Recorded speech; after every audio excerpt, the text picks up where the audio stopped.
Bonjour et bienvenue à une autre prédication de l'Église chrétienne évangélique En Chemin.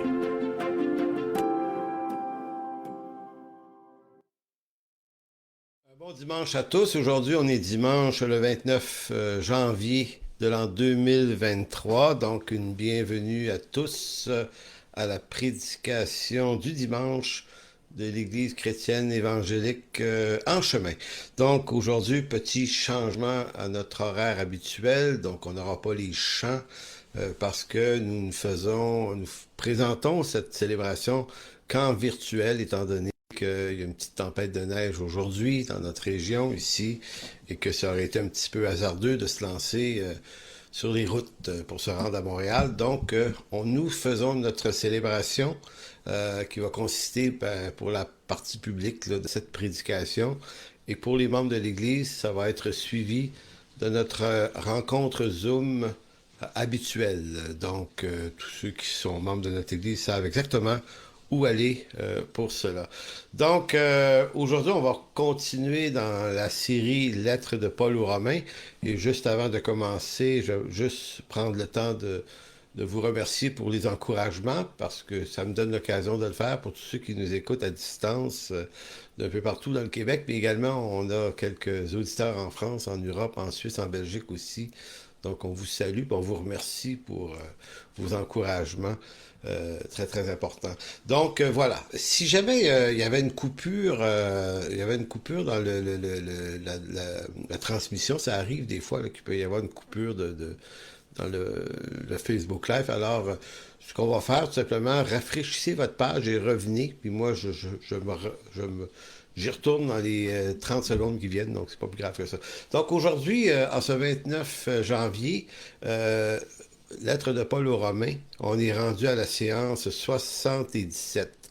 Et effectivement, comme nous devions, je n'étais pas supposé prêcher aujourd'hui, on avait un invité spécial à notre église après-midi, pasteur François Boudreau, un missionnaire qu'on a pris ici, qui devait venir nous parler, mais finalement, vu qu'on a annulé notre présentiel, j'ai dû rapidement ce matin me tourner de bord et préparer cette prédication qui fait suite à toutes celles de la série de la lettre de Paul aux Romains. Donc, la semaine dernière, pour faire une petite rétrospective, on s'était attardé sur la question des sentiments modestes. On est dans Romains 12.3, donc de ne pas avoir de soi-même une trop haute opinion, mais de revêtir des sentiments modestes.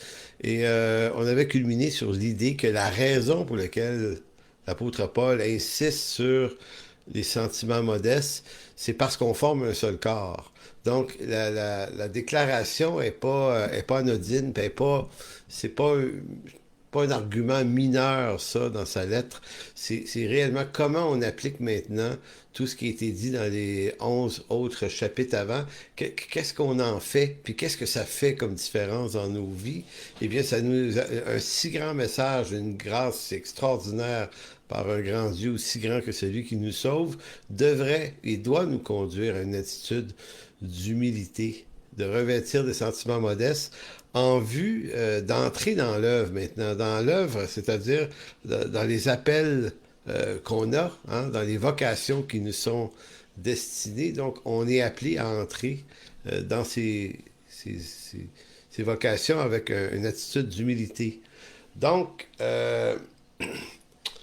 aujourd'hui, on va parler tout spécifiquement de l'humilité, mais de l'humilité dans son rapport avec l'unité. Donc, la prédication s'intitule « L'unité des saints ». C'est bien de ça dont il s'agit dans les prochains chapitres. Ce qu'on doit dire d'abord sur l'unité et sur l'humilité et quelle en est l'importance, parce que j'aime le dire comme ça, là, l'humilité, c'est pas une simple qualité valeureuse qui appartient à quelques-uns d'entre nous, mais pas nécessairement à tous.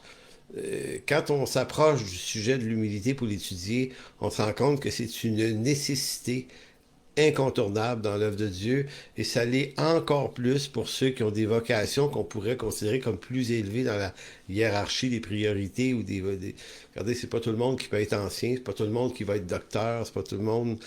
Donc les dons qui ont un exercice, qui exercent le pouvoir dans l'Église vont être appelés à encore plus d'humilité. Donc, c'est pas parce qu'on est hautement placé que l'humilité est moins nécessaire.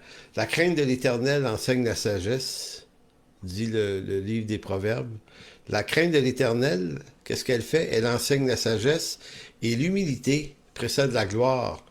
Donc, ce qui précède la gloire, c'est pas rien d'autre que l'humilité. Donc, c'est pas les compétences, puis c'est pas les connaissances académiques, puis c'est pas tous les talents, les dons et les appels, les vocations qu'on prétend posséder qui vont précéder la réussite et la gloire, mais c'est réellement l'humilité. Et ce genre d'affirmation-là est répété à plusieurs reprises dans l'Écriture, notamment dans le livre des Proverbes. Donc, allons-y comme ça. L'un des plus grands défis de l'Église, peut-être universelle, mais c'est peut-être plus l'Église locale, et ça à travers les âges. Un des plus grands défis, consiste à maintenir l'unité dans une Église. Et regardez bien, là, écoutez bien le détail ici, de maintenir l'unité dans une Église locale en dépit du fait que nous sommes des pécheurs, tous plus ou moins affectés par différents troubles de la personnalité qui compliquent nos relations humaines et aussi en tenant compte de nos différents dons et appels qui sont complémentaires. Voyez-vous, donc l'unité dans un monde idéal, si on n'était pas pécheur, ça serait jamais un problème. Donc, notre défi, c'est d'arriver à la maintenir, cette unité-là, l'unité produite par le Seigneur lui-même en son Église. C'est lui qui est la tête. Donc, quand une personne s'adjoint ou commence à venir à notre Église, en réalité, elle ne s'attache pas à notre Église, elle s'attache à l'Église, et elle ne s'attache pas à nous, elle s'attache au Christ, ensuite à nous. On est dans un siècle un peu transformé de lexique, mais ce qui est important ici de bien comprendre, c'est que notre unité, là, l'unité entre nous, elle est complexe parce qu'on est des hommes et des femmes affectés par différents tempéraments, et puis on est obligé de faire avec ça. Donc le défi est d'autant plus grand. Et en plus, nous sommes affectés, mais aussi nous sommes différents par les dons et les appels qu'on a. Donc, il y a plusieurs dimensions humaines qui se rencontrent, qui s'entrechoquent dans le défi de l'unité. Parce que si l'unité, c'était être un au sens d'être tous exactement pareils, ça ne serait pas un problème. Mais le problème, c'est qu'on est justement appelé à être un sans être semblable. Deuxième point d'introduction.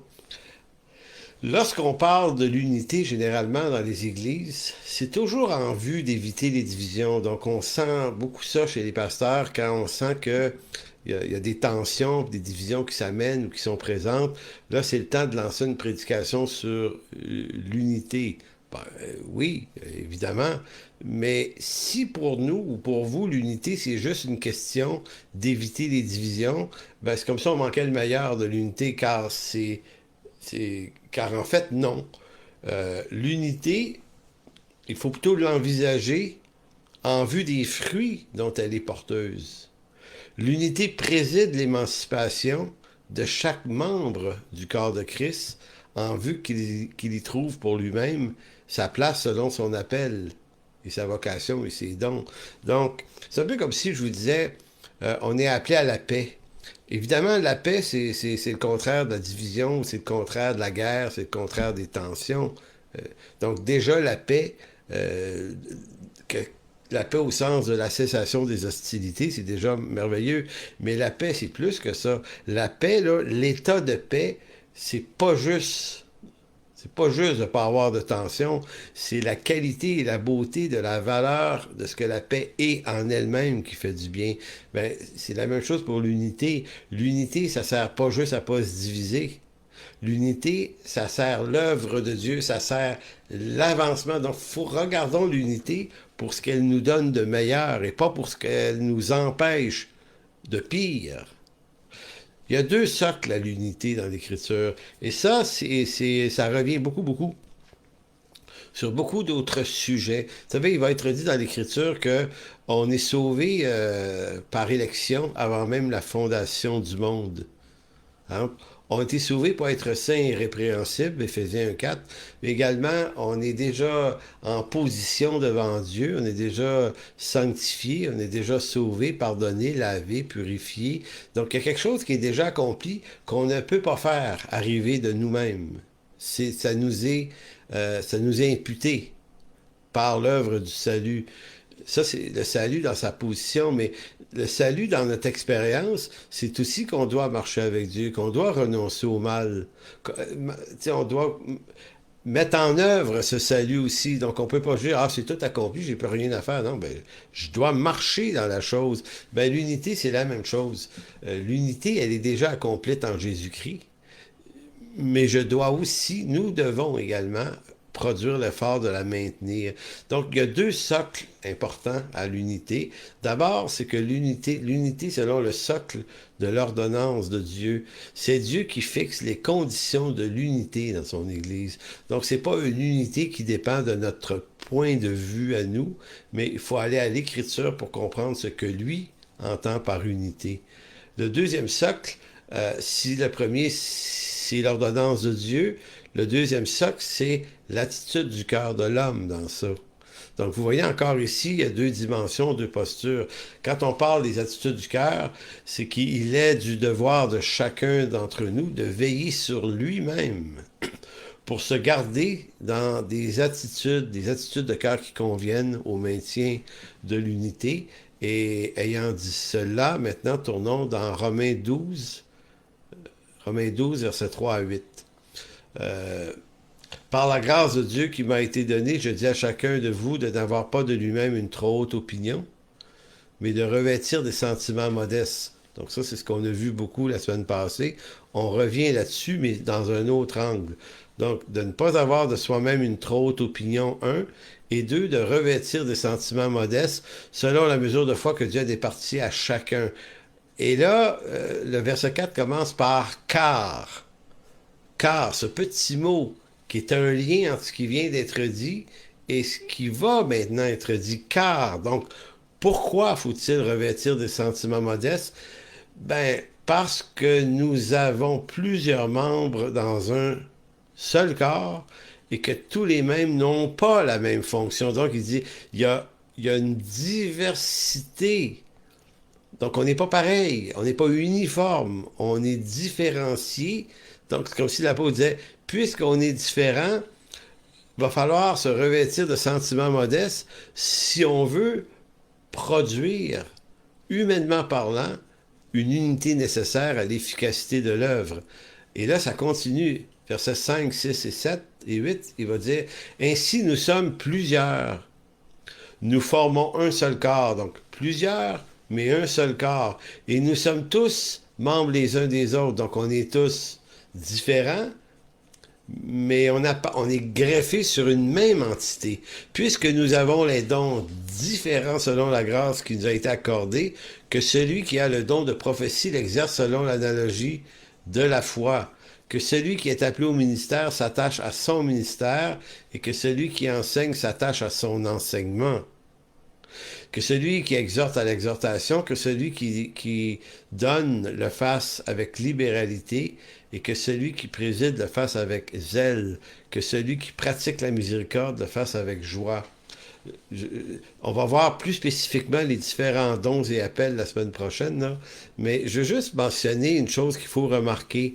L'apôtre Paul fait une liste de différentes choses qui se pratiquent dans l'Église, différents dons, appels et vocations. C'est pas le seul texte, c'est pas complet ici. C'est pas complet, mais le but, c'était pas que ça soit complet. Paul parle surtout de ces dons et appels en fonction de la disposition du cœur et non pas de l'importance du don de l'appel lui-même. Il faut le remarquer. Il dit ici que celui qui a le don de prophétie l'exerce, OK, mais dans l'attitude de se garder dans l'analogie de la foi, en d'autres mots, c'est pas pour toi-même que tu as reçu ça.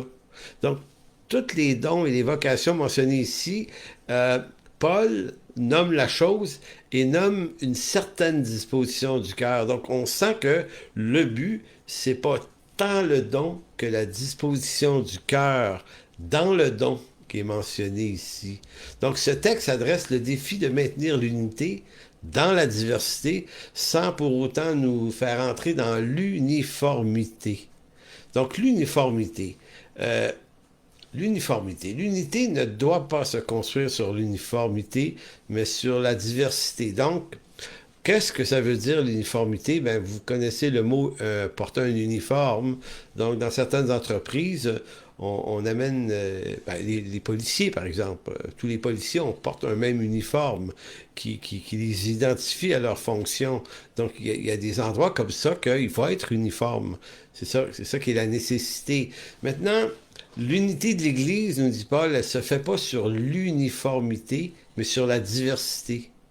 Donc, on est différent et on n'est pas appelé à être exactement semblable et uniforme. Vous savez, ça nous renvoie à l'idée que lorsqu'on pense à formation de disciples, une formation de disciples, c'est pas un moule à gaufre. Mais c'est ça qu'on fait dans notre siècle, inconsciemment. C'est-à-dire qu'on prend le jeune disciple, on veut l'amener à être vraiment comme nous. On veut se reproduire, on doit se reproduire. En fait, on doit reproduire notre. Si on veut, comment dire, qu'est-ce qui est à reproduire? C'est peut-être le modèle de foi qu'on est. On peut former le disciple dans une bonne théologie. Il y a beaucoup de choses qu'on doit lui donner. On peut lui apprendre la sagesse dans ses décisions et également plein de choses comme ça. Mais souvent, on va pas plus loin que ça, sinon qu'on veut uniformiser le disciple à ce qu'il me ressemble. Me dire, c'est moi le pasteur, mettons, là, puis je vais dire, ben, quand je vais te montrer à faire comme je fais. Tu dois prêcher comme je prêche. Moi, mes prédications, là, c'est ça, tel point. C'est comme ça que tu dois le faire. J'uniformise le disciple. Je veux qu'il devienne comme moi. Je veux qu'il pense comme moi. Je veux qu'il croie comme moi. J'ai des projets, viens dans mes projets comme moi. Répète mes projets comme moi. Mais quand on fait ça, ben, on uniformise le disciple plutôt que de le former. Former, ça veut plutôt dire ici... Je devrais faire l'effort, si je me veux un formateur, de découvrir avec le disciple. C'est pour ça qu'on ne peut pas former 100 disciples en même temps, là. Mais je dois découvrir à quoi le disciple est-il appelé. On va dire, regarde, moi, là, je suis appelé, mettons, à être pasteur, mais toi, là, tu n'es pas forcément appelé à être un pasteur. Quand on faisait partie d'un mouvement américain qui s'appelait Greater Grace, là-bas, il y avait un seul appel, c'était pasteur. Fait que les hommes se mettaient dans la convoitise de devenir des pasteurs et les femmes, là-bas, se disaient, ben moi, je veux marier un pasteur, c'est ça qui a de la valeur. Mais en réalité, c'était une grosse erreur. Le pastorat, c'est un appel, mais il y en a d'autres, et les autres doivent avoir de la place dans l'Église. Donc, si un pasteur forme des disciples, il ne forme pas des pasteurs à strictement parler, il doit former des disciples et il se peut que aider un disciple à découvrir son appel et ses dons, que ce soit ça qu'il fasse, et que ça ne l'amène pas à y ressembler à la fin, mais ça l'amène à ressembler à l'intention de Christ dans sa vie. Et c'est ça qu'on a perdu de vue. Maintenant, je vais en parler un petit peu la semaine prochaine, mais rapidement. Pourquoi on fait ça comme ça? Pourquoi on est dans l'uniformité en ce siècle? C'est parce qu'on est dans un monde uniforme. Aujourd'hui, on est dans un monde industriel qui fabrique des objets sur des chaînes de montage. Les voitures, ils sont tous pareils. C'est avec la couleur qui change au bout de la chaîne de montage. On fabrique des autobus comme ça, on fabrique des meubles comme ça, on fabrique des objets électroniques comme ça. Donc, on est dans l'uniformité. On fabrique des maisons comme ça. Hein? Vous allez dans certains quartiers, dans les grandes villes, et vous voyez que sur certaines rues, ce sont toutes des maisons pareilles. Il y a quelques couleurs qui changent, les arbres devant changent, mais c'est exactement... Tu sais, un voisin ne peut pas dire « Viens visiter ma maison ». Tu vas dire « Ben non, c'est comme chez nous, c'est pareil. C'est pareil. » Et on voit des modèles de maisons dans des quartiers, puis dans plein d'autres quartiers, ce même modèle-là a été répété. Moi, je passe devant des maisons, puis je suis capable de dire à eux autres, la salle de bain est à tel endroit, il y a une salle de bain là. Je suis pas rentré dans la maison. Pourquoi? Parce que c'est ça, le monde de l'uniformité. Ça vient tuer la créativité. Il fut un temps où les gens ne travaillaient pas de façon uniforme dans la reproduction d'objets, mais ils travaillaient de façon artisanale. On appelle le monde des artisans. Donc, quand on se faisait une maison, il y a 2-3 siècles, elle ressemblait juste à ta maison. Quand vous allez en Espagne ou en France ou en Angleterre, en Écosse, même en Allemagne un peu, puis en Italie, en Europe, là où il y a des châteaux, vous allez vous remarquer qu'il n'y a aucun château qui ressemble à un autre. Mais ça a une allure de château. On voit que c'est un château, cette affaire-là. Mais dans le monde des artisans, l'idée, c'est de faire une seule réplique de la chose. Maintenant, c'est quoi le rapport avec notre sujet d'unité? Ben, c'est que nous, on est dans un monde où l'unité veut dire uniformité. Donc, si des objets doivent tous se ressembler, ben, il y a fort à parier que dans notre approche mentale de formation de disciples, on va vouloir se bâtir des disciples tous pareils. Et si quelqu'un est pas tout à fait pareil, on va le suspecter de rébellion, de résistance à l'autorité, n'est pas un bon disciple, il veut pas exactement faire comme moi. Donc, le défi, et là je ne suis pas en train de vous dire que j'ai les solutions, je suis en train de vous dire qu'il y a une problématique et notre défi, c'est d'être capable de s'affranchir, et c'est pas simple s'affranchir de ça, parce que ça coule dans nos veines, ces valeurs-là. On est bâti comme ça parce qu'on est fils et fille de ce siècle. Donc on pense comme ça. Donc, c'est ça le défi. Non pas l'uniformité, mais la diversité dans l'unité. Ce qui qualifie le chrétien pour le service dans l'Église locale ne relève pas de ses dons, ni de son appel, parce que c'est comme ça encore. Étant dans un siècle capitaliste où le rendement est très important, nous, dans ce monde en tout cas, on recherche des gens compétents, des gens efficaces, des gens qui ont de l'expérience. Mais dans l'Église, c'est une autre affaire. On va comprendre pourquoi tout à l'heure. Mais ce qui qualifie le chrétien pour le service dans l'Église locale, selon Paul, ne relève pas de ses dons, de son appel, ni même de ses vocations, fût-il de la plus haute nécessité pour l'avancement de l'œuvre de Dieu. Non, ses compétences, sa connaissance sont sans valeur tant que le cœur de celui qui se croit appelé n'aura pas été brisé. Non pas brisé sur les douloureuses épreuves de sa vie, puis bien que des douloureuses épreuves, on en a tous eu, mais plutôt brisé par l'amour et le pardon de Dieu qui l'appelle malgré son propre cœur tortueux. C'est ça le grand défi. Quand on découvre qu'on est extrêmement tortueux, on a deux choix. On pense qu'on n'est pas sauvé. Hein? Il y a cette étape-là, quand on est plus jeune, on se dit « je ne dois pas être sauvé, je suis trop tortueux ». Et là, des fois, on dit aux gens « ben non, si t'es tortueux, c'est pour ça que tu avais besoin d'être sauvé, il est venu sauver des perdus ».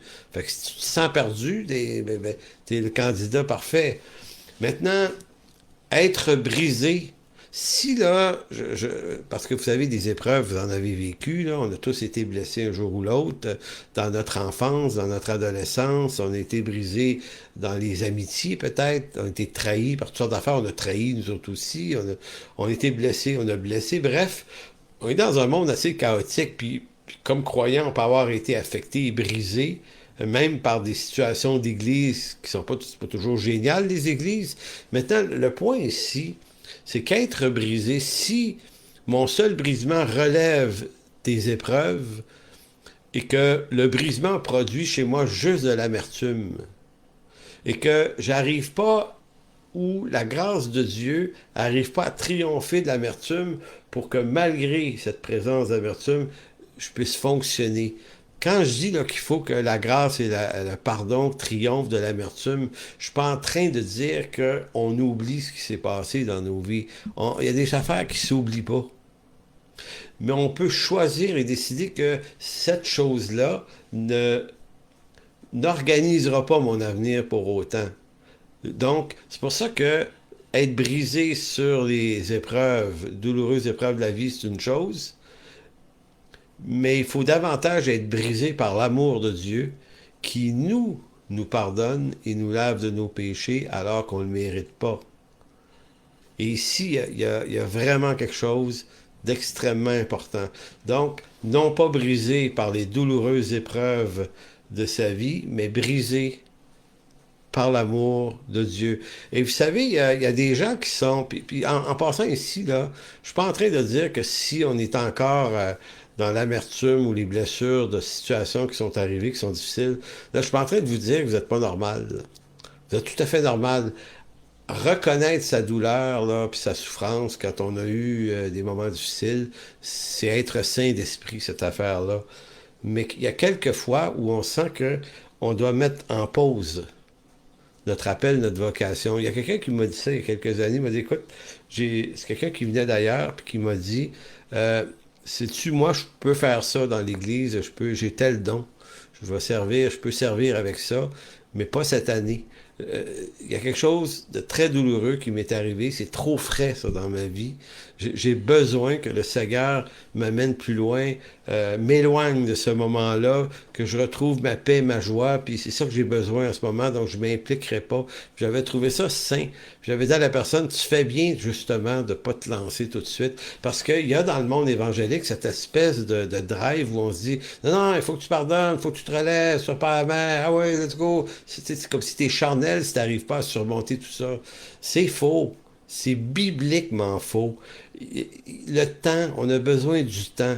On a besoin du temps, des fois, pour se refaire une santé. Puis pendant qu'on a besoin du temps, on a peut-être besoin de se mettre en pause. Non pas en pause de la foi, ni en pause de notre Église, mais en pause de l'hyper-implication pour laisser ces moments-là passer. Évidemment, il n'arrivera jamais qu'on n'a jamais aucun problème. Parce que s'il fallait se mettre en pause parce qu'on vit des petites choses, on serait tout le monde en pause, là. Mais je veux dire, quand il y a des choses qui sont trop prégnantes, ben c'est comme ça qu'on devrait dealer ça. Donc, l'unité, maintenant, il y a deux angles à l'unité dans l'Église, dans la Bible, en fait. Le premier, comme c'est le cas dans plusieurs autres textes, l'unité est d'abord un fait accompli selon le dessein de Dieu. Donc, notre unité, dans ce premier angle-là, n'est pas quelque chose à accomplir, mais quelque chose qui a déjà été accompli en Jésus-Christ. Donc, on n'est pas un d'abord parce qu'on pourrait s'efforcer d'être un. On est un parce que Jésus-Christ nous a unifiés. Tout comme on n'est pas sauvé parce qu'on s'est sauvé nous-mêmes, on est sauvé parce que Christ nous a sauvés. Ben, l'unité, c'est la même chose. Donc, voyons cette première forme, dimension d'unité. Vous allez dans Jean chapitre 17. C'est la prière de Jésus de Jean 17, verset 11. Donc, dans Jean 17, 11 et Jean 17, 22, je voulais pas trop lire tout le texte, alors j'ai choisi 2 versets seulement dans le texte. Jésus va dire au verset 11, « Je ne suis plus dans le monde, et ils sont dans le monde, en parlant des disciples. Et je vais à toi, Père Saint, garde en ton nom ceux que tu m'as donnés, afin qu'ils soient un comme nous. » Donc, Père, garde en ton nom ceux que tu m'as donnés. Donc, le discours, l'adresse n'est pas à vous et à moi. Là. Jésus ne nous parle pas à nous, il parle à son Père. C'est comme si Jean nous fait entrer dans l'intimité du Fils et du Père et nous dit, voici ce qu'un jour Jésus a dit à son Père. Et Jésus a prié pour notre unité. Au verset 22 du même chapitre, « Je leur ai donné la gloire que tu m'as donnée afin qu'ils soient un, comme nous sommes un. » Vous voyez, ça confirme le verset 11, afin qu'ils soient un. Maintenant, la prière de Jésus ici ne se veut pas une exhortation aux chrétiens afin qu'ils produisent et maintiennent l'unité dans l'Église, mais c'est une prière faite au Père afin que l'œuvre du salut ait pour finalité l'unité entre les saints de tout âge, de toute langue et de tout peuple. En position devant Dieu, nous sommes parfaitement un, tout comme en Jésus-Christ, nous sommes déjà sanctifiés, pardonnés, sauvés, ressuscités. Voyez-vous, j'ai souvent entendu des prédicateurs qui veulent sermonner l'Église sur l'unité, puis ils vont se servir de Jean 17. Voyez-vous, le Seigneur nous demande d'être un, il nous demande de protéger l'unité, de produire l'unité. Le Seigneur ne nous parle pas à nous dans Jean 17. Ça, c'est de l'herméneutique. À qui s'adresse le texte? Au Père. Ben, s'il s'adresse au Père, c'est que Jésus a demandé au Père de nous placer dans une unité avec lui et le Père. Maintenant, puisque le Père ne refuse rien au Fils, jamais, c'est pas arrivé que Jésus fasse une prière que le Père répond pas. C'est donc que cette prière-là en Jésus-Christ, par sa résurrection et son ascension, a été répondue. Donc, vous et moi, nous sommes déjà un avec le Fils et le Père, et l'unité entre nous est déjà un fait accompli. Ça, c'est le premier ordre, la première dimension de l'unité.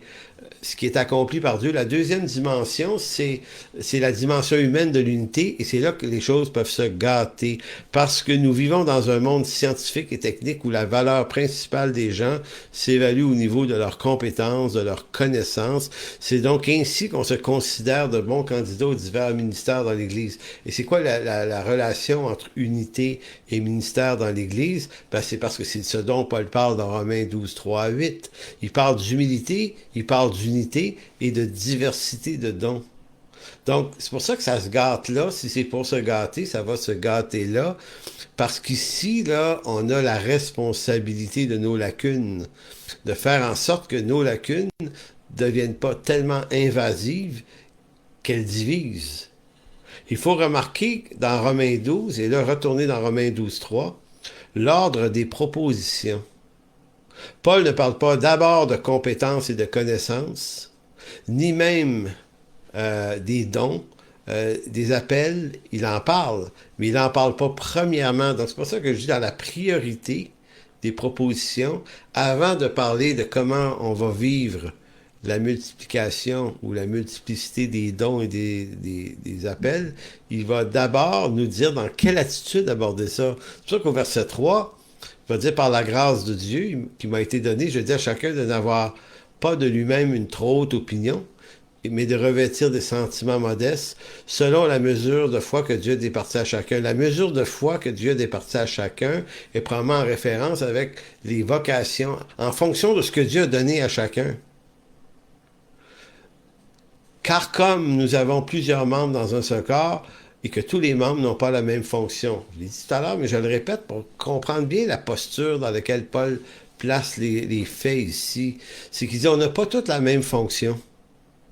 Mais puisqu'il y en a qui vont avoir des fonctions en réalité, en apparence, plus importantes que d'autres, d'autres moins. Dans 1 Corinthiens 12, Paul fait un éloquent texte là-dessus en voulant dire tout le monde n'est pas un bras, tout le monde n'est pas un œil, tout le monde... Donc, il y a des organes qui sont moins nobles que d'autres, d'autres qui sont plus nobles. Donc, il y a une différence dans l'importance des dons et des vocations. Et ça, c'est dans l'ordonnance de Dieu. C'est Dieu qui les produit. On ne s'appelle pas soi-même. Maintenant, c'est comme si Paul disait, peu importe l'importance du don et de l'appel que tu as, tu vas devoir le vivre avec la même modestie. Donc, l'unité n'est pas sur la qualité des dons, mais sur la modestie, l'humilité avec lesquelles nous les vivons. Donc, à la différence d'une grande entreprise où le grand patron perd pas de temps à parler avec des simples employés parce qu'il n'a pas le temps de faire ça. Donc, il se place, il se posture dans une position qui fait apparaître sa hauteur à tout prix. Mais c'est comme si dans l'Église, ta hauteur, si haute soit-elle, devrait disparaître dans la modestie. C'est ça le défi. C'est facile à dire, là, mais c'est une autre affaire. Une autre affaire à expérimenter. Donc l'important au départ est moins de savoir quel est mon appel et mes dons, voire ma vocation, que de bien connaître quelles sont les dispositions de mon cœur en vue de les exercer pour l'unité de l'Église et non pour mon accomplissement personnel. Donc la modestie m'amène à descendre de mes hauteurs, mais de faire fidèlement ma vocation, mais de la faire en vertu comment on dirait, la construction du corps, l'établissement de ce corps de Christ. Donc c'est tout ça qui est le cœur et l'intention. Le but n'est pas de montrer que j'ai des compétences pour la tâche. C'est pas de cacher les compétences et la connaissance non plus. C'est pas une humilité qui consiste à l'inaction et à disparaître. Non, le but n'est pas de montrer que j'ai absolument des conséquences pour cette tâche, mais que j'ai l'humilité requise pour que mes compétences soient porteuses des bons fruits en vue de maintenir l'édification du corps de Christ pour sa paix. En Philippiens, Philippiens chapitre 1, Philippiens 4, Paul répète quelque chose d'assez semblable, vous allez voir. Il va dire ceci, « Je vous exhorte, moi, le prisonnier dans le Seigneur, à marcher d'une manière digne de la vocation qui vous a été adressée. » Donc, digne de la vocation. Il y a des vocations dans l'Église. Mais il dit la manière de marcher digne de la vocation, c'est comment? En toute humilité et douceur, avec patience, vous supportant les uns les autres avec charité. C'est incroyable, là, comment c'est clairement dit. Donc, c'est pour ça que peu importe l'importance de notre appel, on est appelé à une même modestie, une même humilité. Verset 3, vous efforçant, là, ça signifie que c'est du domaine de votre effort à vous, là, vous efforçant de conserver l'unité de l'esprit par le lien de la paix. Il y a un seul corps, un seul esprit, comme aussi vous avez été appelés à une seule espérance. Par quoi? Par votre vocation. Donc c'est comme si toute vocation dans l'Église est en vue de produire l'unité, même si les vocations peuvent être diversifiées.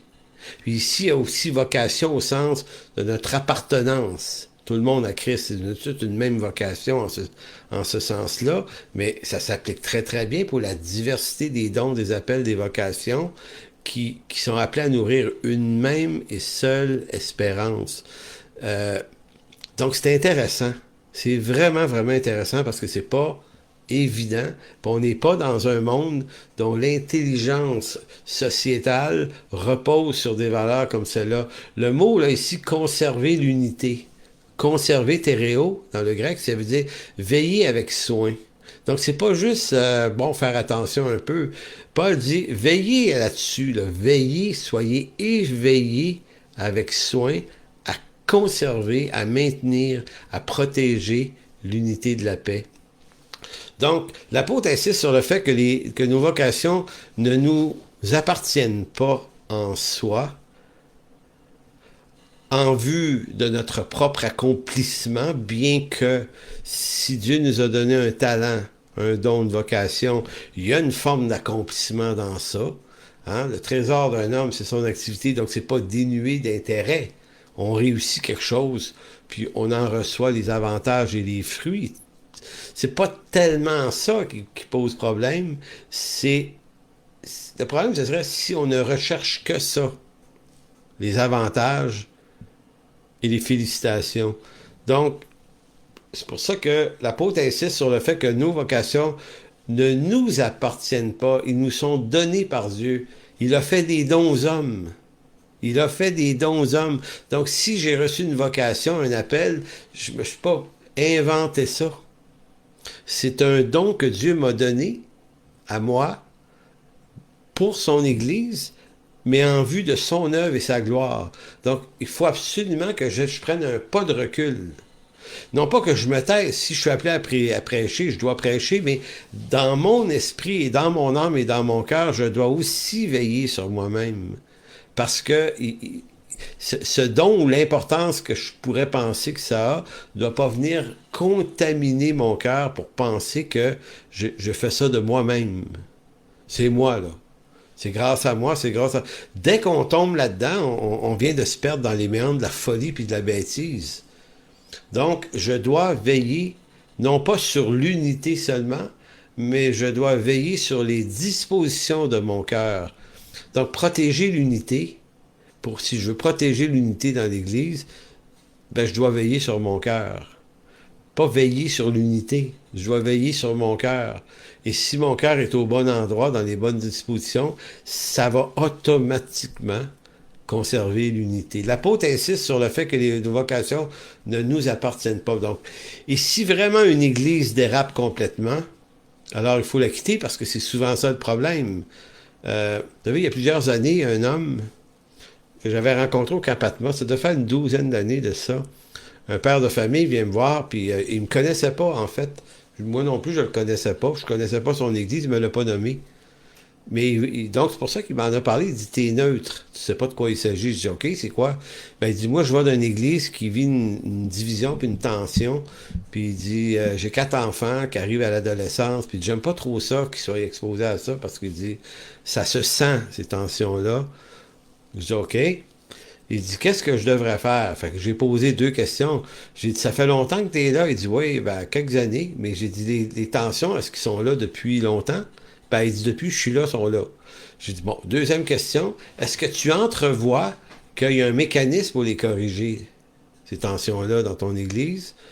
Parce que la tension, c'était le pasteur, il y avait des anciens, il y avait des comités. En tout cas, de la façon qu'il me parle, là, la communication n'était pas fluide pantoute, puis ça ressortait facilement, ces grosses affaires-là. Puis c'était devenu très, très dérangeant, au point que lui, il dit, moi, si je veux amener quelqu'un à la foi, là, je ne l'amènerai pas dans mon église, là, ça me gêne. Ça me gêne. Bon, fait que j'ai dit, est-ce que tu entrevois que ça pourrait se régler dans les prochaines années? Il m'a dit non. Il dit, il n'y a pas vraiment d'effort qui est fait. Alors, mon conseil, ça a été, ben, tu devrais partir. Et il a sursauté. Je me souviens encore. Il dit, ben, voyons. Il dit, c'est la première fois qu'un pasteur me dit ça. Il dit, normalement, les pasteurs vont dire, ah, faut pas quitter le bateau quand il y a une tempête. Ben, j'ai dit, t'as raison. C'est vrai qu'il faut pas quitter le bateau quand il y a une tempête. Mais j'ai une différence entre un bateau qui vogue sur la mer, qui rencontre une tempête. Mais la tempête a fini toujours par finir. Fait qu'à un moment donné, tu dis, ça se peut rencontrer une tempête, puis on va vivre ça ensemble, puis on va s'unifier, puis on va traverser. Right. Mais j'ai toi, tu me parles d'un bateau dont les capitaines en haut dans la cabine, ils sont pas capables d'éviter la tempête. Ils savent pas ce que c'est le beau soleil, on dirait eux autres. Fait qu'ils sont toujours d'une tempête à l'autre. Comme si, là, les radars faisaient en sorte qu'ils cherchaient les tempêtes. Fait que j'ai dit, si tu décides de rester là, la foi de tes enfants va être gâtée et gâchée, parce que s'il y a des témoignages que j'ai entendus dans ma vie, c'est bien celui de jeunes qui ont renoncé à l'Église et à la foi, parce que ils sont tous malades mentales là-dedans, ça n'a pas de bon sens, de la chicane, c'est de l'hypocrisie, c'est ça. Fait que effectivement, j'ai dit, c'est souvent ça, fait que reste pas là. Sauve ta famille, sauve tes enfants, puis c'est bien important. Puis je sais que ce que je dis là, ça contredire peut-être le discours de bien d'autres, puis ça me dérange pas. C'est ça qu'il faut faire. Mais on est dans un siècle où on essaie de toujours patcher les affaires, cacher les trucs en dessous du tapis. Ah ouais, donc si votre Église présente de graves problèmes causés par une mauvaise gestion, de l'abus d'autorité, l'abus spirituel, mauvaise théologie, ambiance toxique, message, prédication manipulatoire, vous avez le loisir, selon l'Écriture, d'adresser ce qui vous semble problématique aux anciens et aux pasteurs. L'Écriture vous dit, tu peux aller voir un ancien. Mais si on ne veut pas vous recevoir, qu'est-ce qu'on fait dans ce temps-là?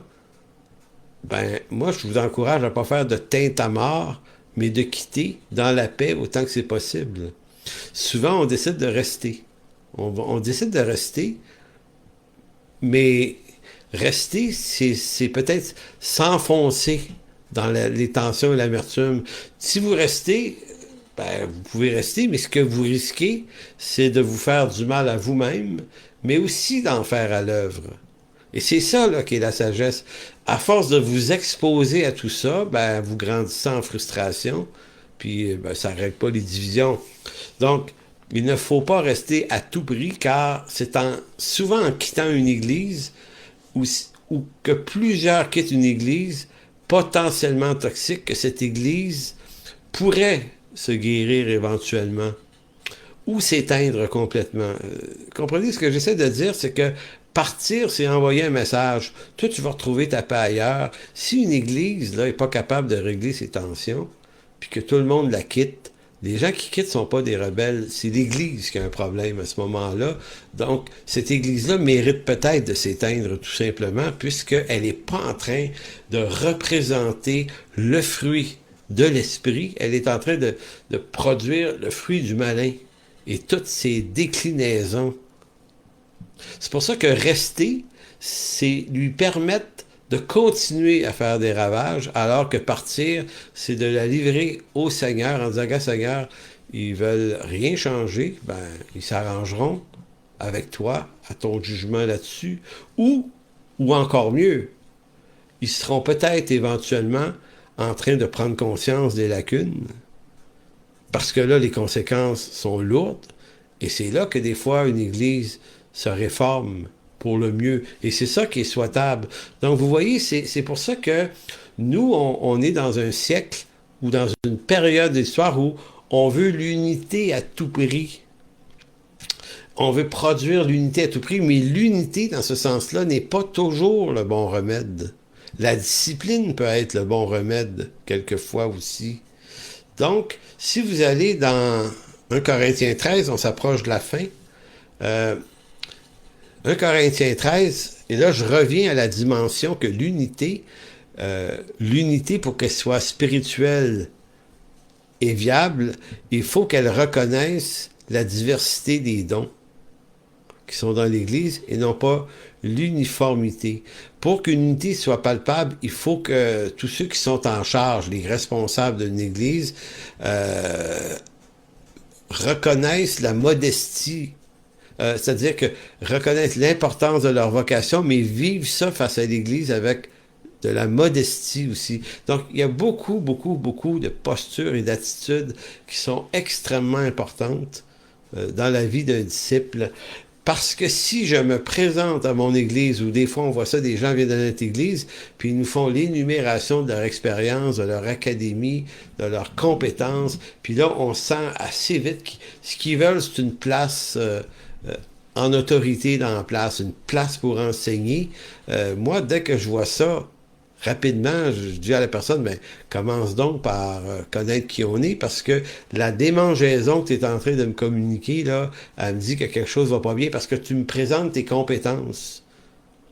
Mais l'apôtre Paul, Romains 12.3, c'est comme s'il disait, présente-moi pas tes compétences, puis la validité de ta vocation. C'est pas ça que je veux voir, mon premier. Je veux voir ta modestie. Je veux voir ton humilité.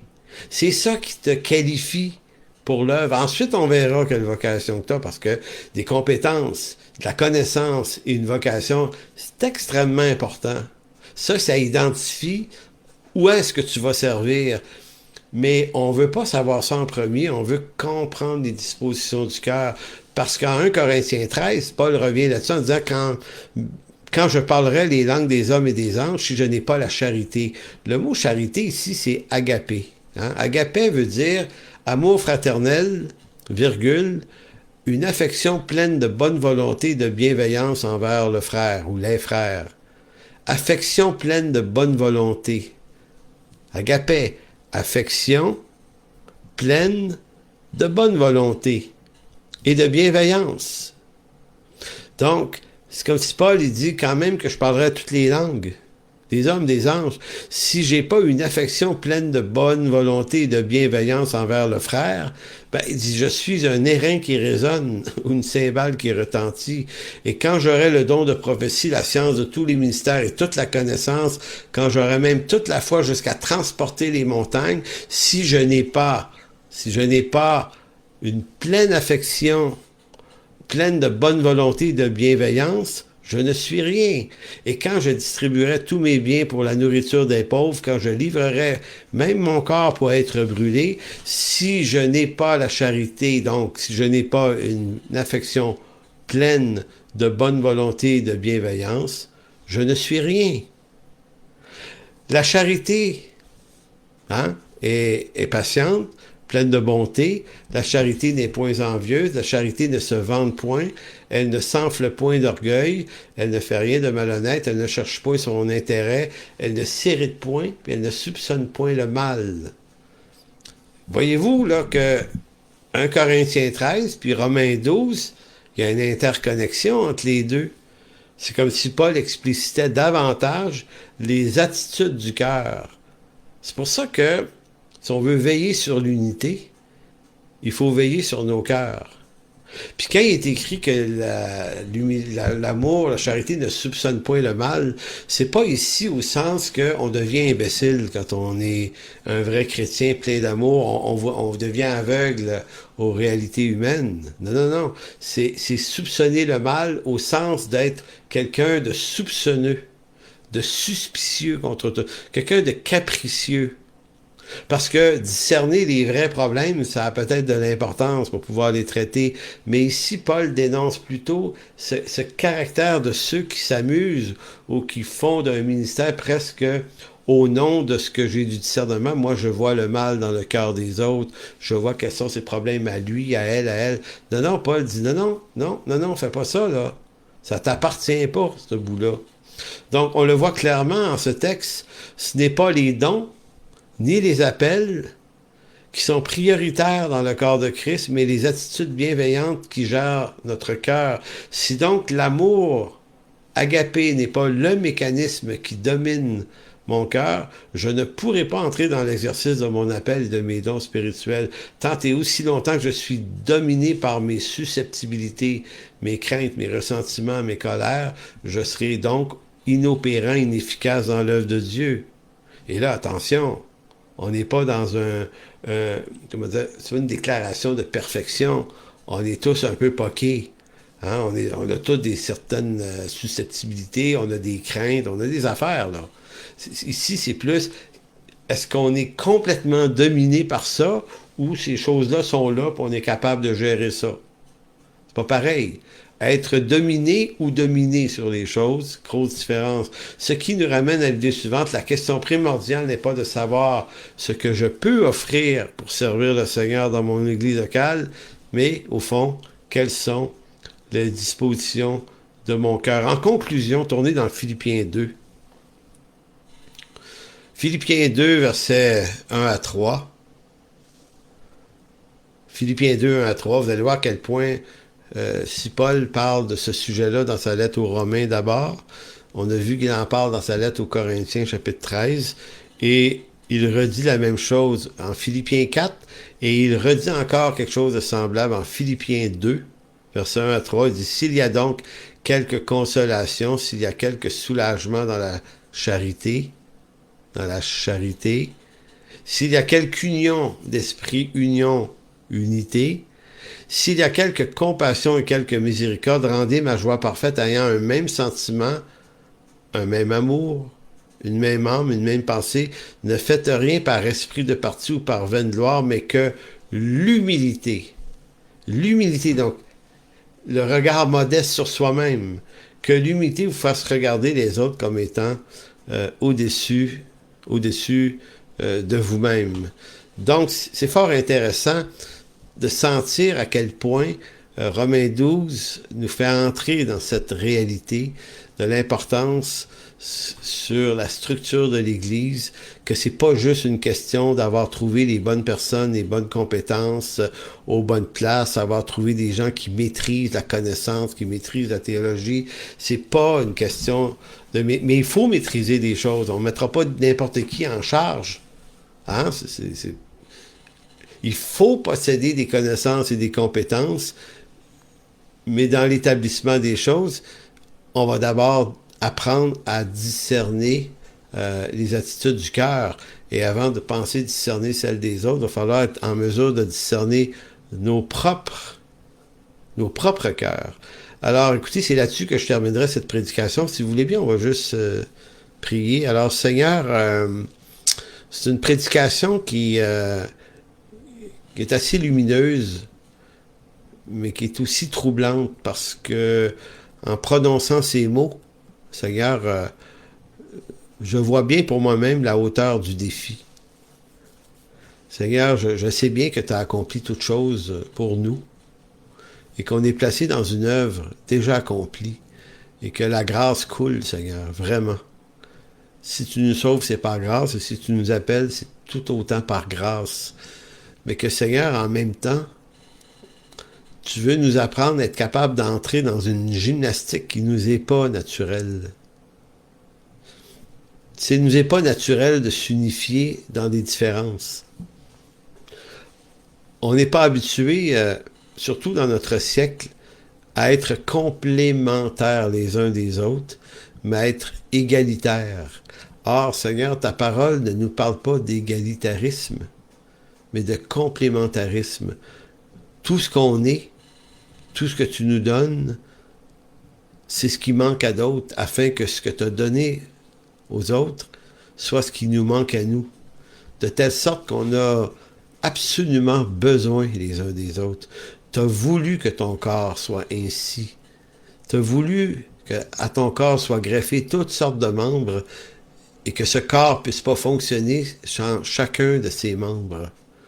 Et tu as voulu, Seigneur, que ensemble on prenne soin les uns des autres, parce que les autres sont aussi membres du corps dans lequel on se trouve, et que la santé du corps repose sur la santé de chacun de ses membres. Et Seigneur, tu nous appelles donc à veiller sur nous-mêmes, à veiller sur ce bout que tu nous as donné, ce don, cette vocation, mais que tu nous as par grâce donné à nous pour l'unité du corps de Christ.